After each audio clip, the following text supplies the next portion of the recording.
Hello, namaste, annyeonghaseyo, hola, privet. Today we are diving into something super cool, wavy line art. Trust me, it's like doodling but with a twist literally. This artwork was specifically asked for by Mele Van Gils, and to do this drawing I am using this Brusto technical pen of nib size 0.3. Let's get started. The first thing you have to do is start drawing wavy lines randomly in any direction. You can create short or long wavy lines or add some curly lines, and also try to draw the line in one go, otherwise it will not look good. Doing this will help you understand the flow and movement in your artwork.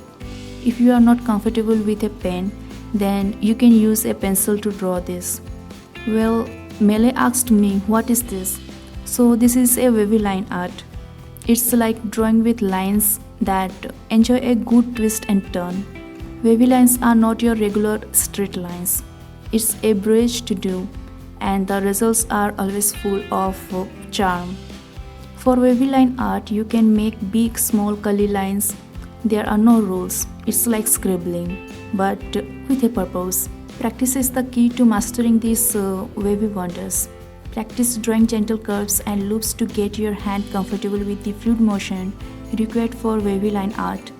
This simple exercise will set the foundation for your artwork. While doing this type of art, you can change the thickness of your lines or spacing them out differently. It's like turning up the volume in your artwork. If you are a beginner, then find inspiration from nature, ocean waves, or even abstract concepts. Look for reference images or sketch out your ideas beforehand to ensure a smooth execution. You can make a line art of animals, flowers, letters, or people. There are many ways to do it. Check out my description for examples in a playlist with different types of line art. That concludes our tutorial. I hope you enjoyed this tutorial and feel inspired to create your own mesmerizing pieces. If you found this video helpful, don't forget to like, share, and subscribe for more art-related content. Until next time, keep creating and exploring the wonderful world of art. Happy drawing! And watch the full video to see how I drew the lines.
you.